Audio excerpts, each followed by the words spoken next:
Hey Virgos, welcome and welcome back to the Honeyseastar Tarot. So, I wanted to do an April 1st reading here, check the energies.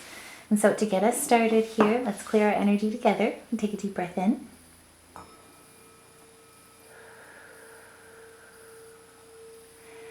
Spirit, help guide us as we walk into April on April 1st, the Fool's Journey coming into spring, so that we can live our best dreams into reality with peace and gratitude.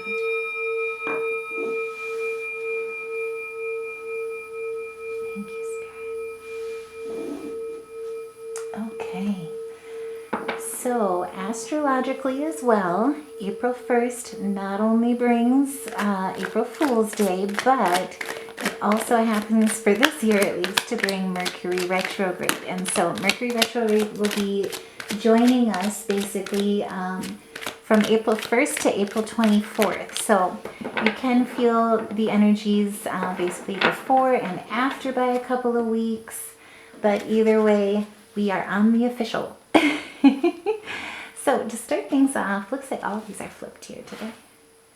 Anyway, so to check the energies here, we've got the Knight of Wands in reverse. And so there could be some hesitation or a lack of confidence that you're experiencing right now. One thing with the Knight of Wands in reverse basically is that there can be a thoughtless action basically or a cause to kind of drag the feet, if you will. And with the Sun in reverse, basically it's a weakened upright meaning. And so it can lead to signifying a feeling of loss or of feeling lost, rather, I should say, where you're losing enthusiasm, possibly even not necessarily tapping into all of your potential. And it's because you're carrying too big of a burden with that Ten of Wands in reverse. And so really right now, basically what's going on is that there's a need to reassess, to prioritize order, but really through that prioritization, through taking it one step at a time, you're able to really reassess and solve key problems. And what Spirit is really saying here with the Temperance card is that now is the time really where they're absolutely through finding that internal balance. There's an opportunity of healing through that reassessment and reconciliation and a fusion to achieve that harmony again. So if any of you have been feeling a little off kilter or kind of losing that, losing that inner strength of belief in yourself, that faith in yourself, what Spirit is really saying here is take faith, take time to really heal, because at this point, you are absolutely beautiful and perfect just the way that you are.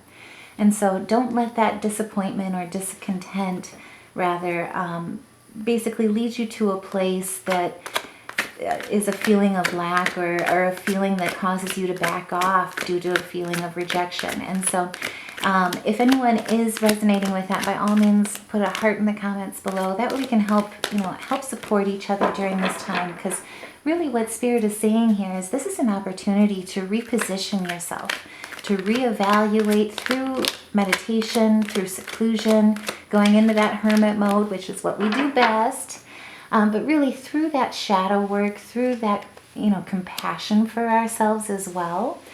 That's really where we can get out of this spiritual poverty or that time of feeling helpless. Also, too, what I see here is if anyone has been feeling a little sick lately, now is really the time of healing. And again, that kind of goes with the Temperance card. What I also see here, too, with the Judgment in reverse is that there's a misjudgment going on or a lack of clear judgment. And it's really just basically due to being overly critical instead of being intuitive. And so it's leading you into that place of feeling stagnant, and it's also putting you in a place with the Six of Cups of nostalgia or a place of complacency, if you will. The other thing that Spirit is saying with the Six of Cups is really to be gentle with yourself. To really, you show so much passion for others. Now is the time also to find that for yourself. And like I say, for Mercury retrograde, expect a lot of the past, anything unresolved, to be coming back in. And so, old friends, old lovers, unhealed wounds, or even, unfinished business with past relationships, that can all come back during this time. And it can kind of feel like a flood of nostalgia, and it can lead you to be feeling, exhausted. But now is really to remember the time, it's really an opportunity, just the same, to look back and remember how far you've come, what's led you here, and more importantly, how far you've grown. And so by doing that introspection, by going into hermit mode, like I say, we do it best. Really, Spirit is saying that's, again, with that temperance, that's where you'll find that internal balance and achieve that harmony. And that's what really Spirit is reminding you with the Nine of Cups, is that wishes really do come true. Superficial desires are always a yearning, if you will. But the Nine of Cups is representing that material success will start to absolutely manifest for you. You've had misfortune, you've felt defeated here, or even seen jealousy or hatred. But, as a reminder, like, if you've got people that are feeling envy, or you got some haters, if you will, really what it just points to is that you're doing something right. They're feeling jealousy and they're feeling envy because they want to try and mirror what you're doing. They just don't know necessarily your path to success on how you got there. And there's going to be a release of this. And so if you've been feeling weighed down by that type of energy, feeling misfortune or enduring misfortune because of it, really what Spirit is reminding us with this Ten of Swords is retaliation is not the answer. More importantly, the brighter horizon that's ahead of you through your spirituality, through your energy, through your confidence, your creativity, through your new projects. You are the messenger for these people and for yourself to deliver good news. This is in the past, and now is the time with Mercury retrograde where we'll really get a chance to look at that, and more importantly, to see what how far we've come, what we need to do still to basically instill those passions. With the Mercury retrograde, really it's about making our passions reality. Through turning wounds to wisdom and really looking at how far we've come. And, to end this, really, this is where you're standing in your leadership. This is really the biggest piece of it. Your emotional intelligence, your compassionate leadership, your strong social skills, but to lead with courage through that water, through that emotion, through that compassion for others. That truly is the right path for where your wishes will come true. And so, like I say, if this resonates, by all means, please share your story below. That way we can all help lift each other up, but also to celebrate our successes together. And at the bottom of the deck, the Nine of Pentacles. So right there, success and prosperity are absolutely yours through that inner peace. And expect good news. Also, too, if this resonates, like I say, this is an energy check-in. And so take what resonates, leave the rest, but ultimately, above all, freedom of choice and your life path is yours. Nothing will ever pass you by that's meant for you. So take what resonates, leave the rest, but remember your story is yours. And so if you feel comfortable, please share your story down below. Put a heart in the comment below. That way we can all look at your triumph and all help lift each other up. Now, I do also want to just pull a few spirit animal guides just to see what energy for those who are feeling unconfident, what we can do to really embody some strength from our ancestors.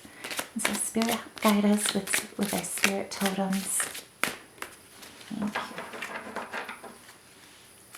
Okay, so at the top of the deck, we're pulling the Tiger's Fire. And so basically it's, I choose to be unstoppable. My passion is my power. I am bold, I am brave, and mighty forces will come to my aid. And like I say, trust. Wishes really do come true. This is the time for patience, and more importantly, don't give up. Use that inner fire. And in the middle of the deck, we've got Deer, which represents love. And so be gentle with yourself. You heal with the power of love. See the light in all things. Acknowledge your self-worth and your grace. And so, like I say, this is a time where maybe a little TLC is in need here. But the beauty about Mercury retrograde is it allows us to look at those shadows, look at those hurts, reconnect with unfinished business, and finally release it as well. And at the bottom of the deck, we've got the swan, which represents grace. You who glides through the waters of my soul, bring me your wisdom and light. Help me transform into elegance and grace. Inspire me with dignity and the spirit of beauty. And so that really, I think, is the perfect way to walk forward, is really to, and as well as for others too, especially with unfinished business, just in case anyone has anybody popping up, but to handle it with grace and forgiveness, and to keep that inner fire really basically in an elevation of energy of love is what's really going to shine through here. So this truly is the Fool's journey, but it's not necessarily the Fool's journey as much as it's a release, to release that weight, to be light as a feather like the Fool, so that you can continue on in your journey to your best self. And so if this resonates, by all means, please like, share, subscribe, that we can get this message out to as many Virgos as we can. But either way, I hope this helps. Take care, love and light, and I'll see you in the next reading.